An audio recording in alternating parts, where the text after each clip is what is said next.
Hello everyone, it is great privilege for me to host this discussion today.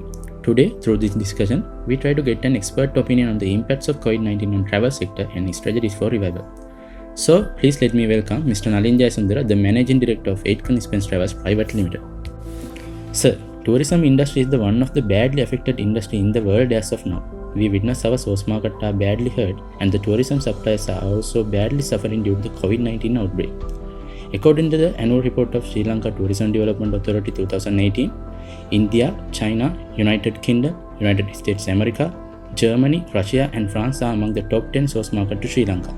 Unfortunately, all the countries I mentioned above are among the top 10 worst hit countries in the world. How does this situation affect the Sri Lanka tourism?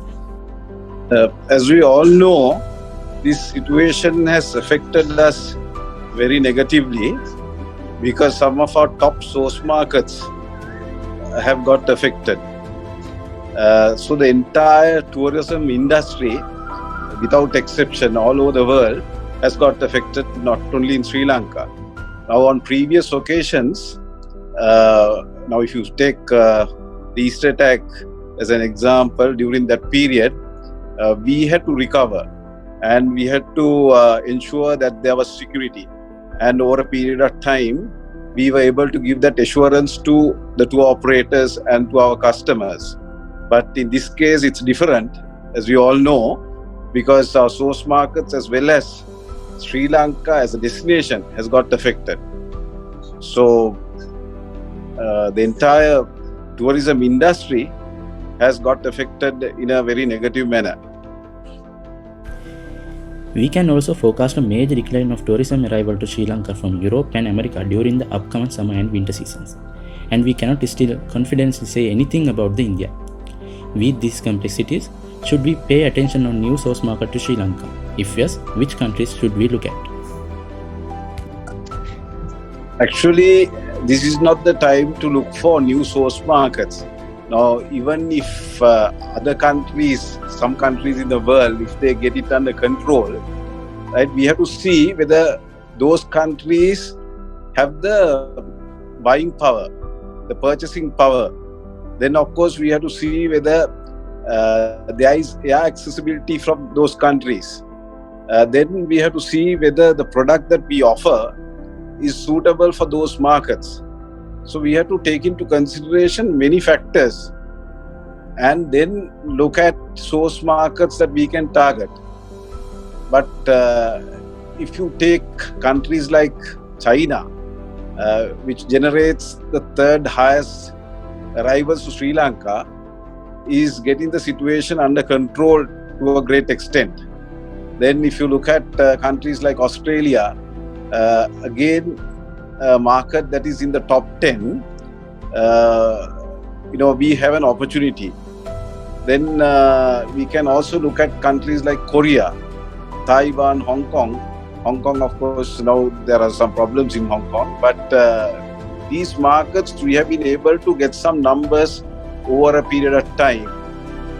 So I don't think that this is the time to look for new markets. Of course, we have to be always on the lookout for new markets, but I can't see any new markets emerging at the moment. So we need to look at the opportunity that we have in the Chinese market, because that is a market that we know to a great extent, and Sri Lanka is known in the Chinese market. So we need to look at the bubbles that are emerging, like the Chinese market, Australia, Korea. Those are the markets that we can look at immediately, because the situation in those countries, as I mentioned, is becoming better compared to what it was. Due to the COVID-19 pandemic, international tourism will take a long time to recover. Also, when we look back our tourism industry, whenever Sri Lanka tourism was challenged, domestic tourists play a major role for the survival of the industry. In this light, how we can promote domestic tourism as a short-term strategy to protect the Sri Lanka tourism? Yeah, domestic tourism, is very, very important. And if you look at how it has developed over a period of time, there is a substantial volume of business that is generated to our hotels from the local tourism industry. That means the domestic tourism. So that is one segment that we need to develop. And at the last meeting of the Sri Lanka Tourism Promotion Bureau, it was decided that we need to promote domestic tourism, because the suppliers will not be able to serve any international clients till the airport is open. But of course, we should not stop at that, because domestic tourism is generally year-round, and it's an important segment, and it's a growing segment, and it's an important segment considering the fact that during the off-season, also, domestic travel take place. Local travelers, they patronize hotels and other tourism-related services. So that's an important segment. And as I mentioned, Sri Lanka Tourism will allocate a certain amount of money to promote domestic tourism. Mass tourism is highly visible within the Sri Lanka tourism sector.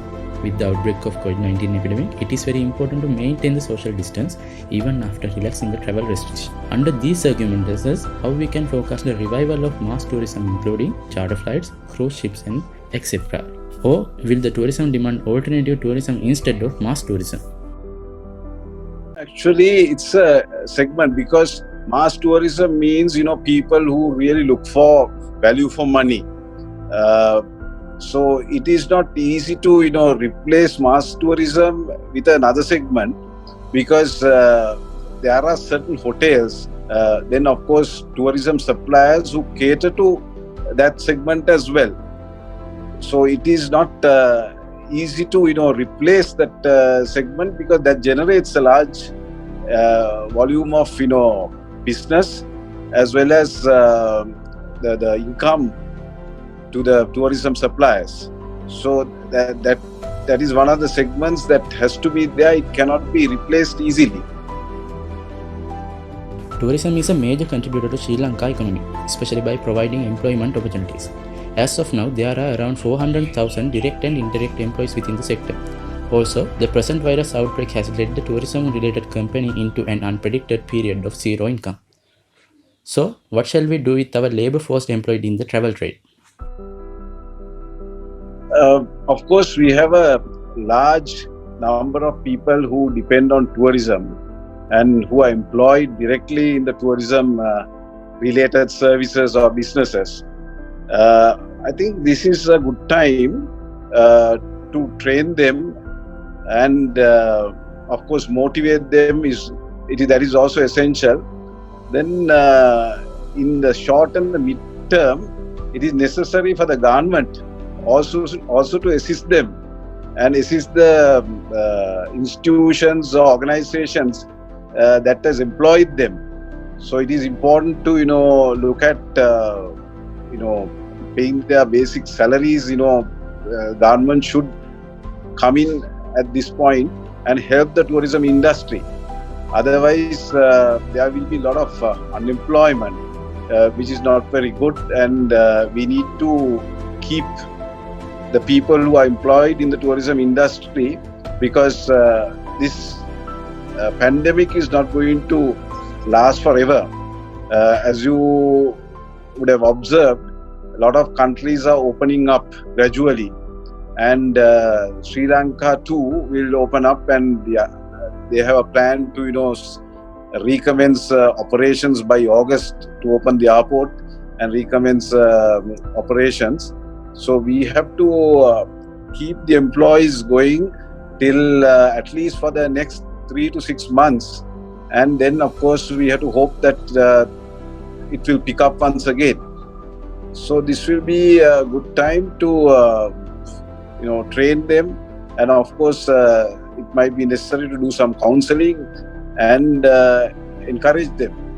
But the most important thing is the government of Sri Lanka also should get involved in helping the people who are involved in the tourism industry at this point of time. Because tourism, if you